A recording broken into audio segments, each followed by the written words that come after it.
Hunger and disease are ravaging Afghanistan's children on a scale never seen before. The evidence is everywhere.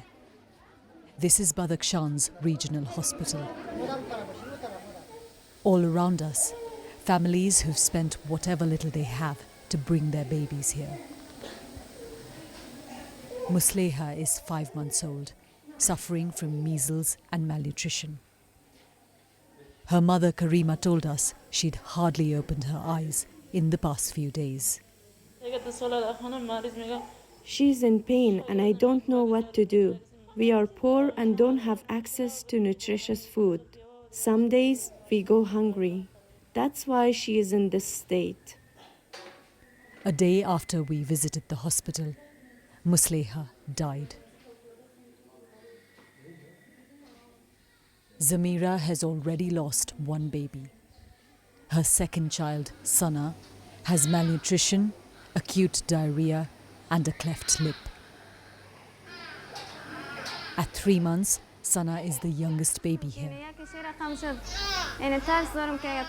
I'm afraid that this child might also die. I'm so tired of this life. It's not worth living. As Zamira spoke, Sana's hands and feet turned blue. Her tiny heart wasn't pumping enough blood. A nurse put her on oxygen. A week later, Sana also died. Sharing one bed were twins, Mazian and Mutehra. They had measles and malnutrition and were half the weight they should have been at 18 months. In the hours that followed our visit, Mutehra became critical, and 2 days later, she died. This isn't the first time we've documented child deaths from malnutrition, but what we've seen this time is without precedent. 3 children from one hospital room. Mutehra, Musleha, Sana. The latest casualties of Afghanistan's crisis of hunger. Their deaths are registered.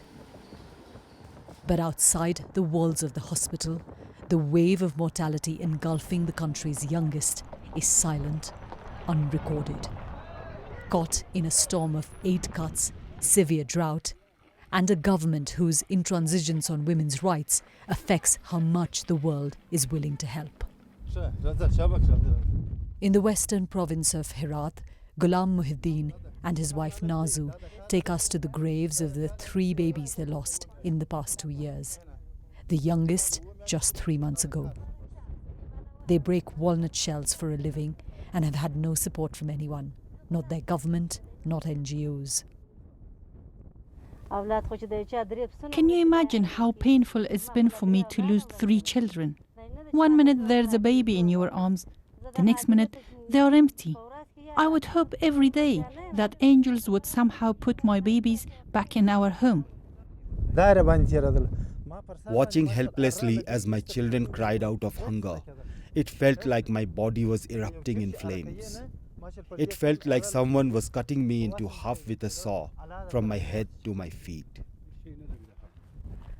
So I've literally gone all around this graveyard and I've counted the graves myself because there's no one here who's keeping any records, and it's really a staggering sight. 2 out of every 3 graves are of children. And we've been speaking to locals here. They've been telling us that this graveyard is only about 2 to 3 years old. This is not a specific graveyard for children. They've told us that the main cause of death, they believe, is hunger and malnutrition.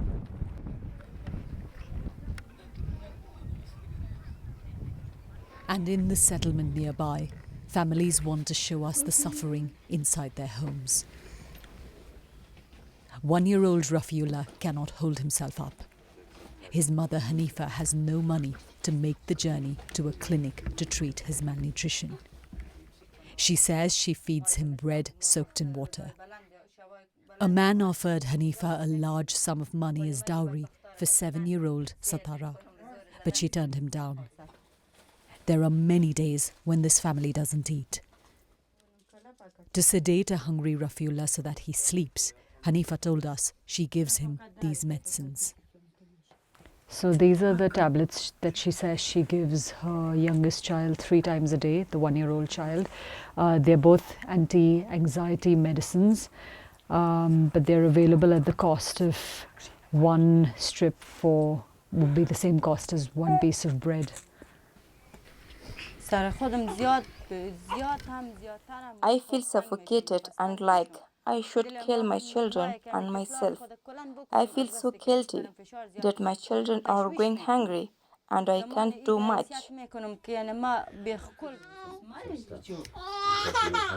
This is one of millions of pleas for help in Afghanistan. Most of them unseen, unheard. Yogita, Limaye, BBC News, Herat.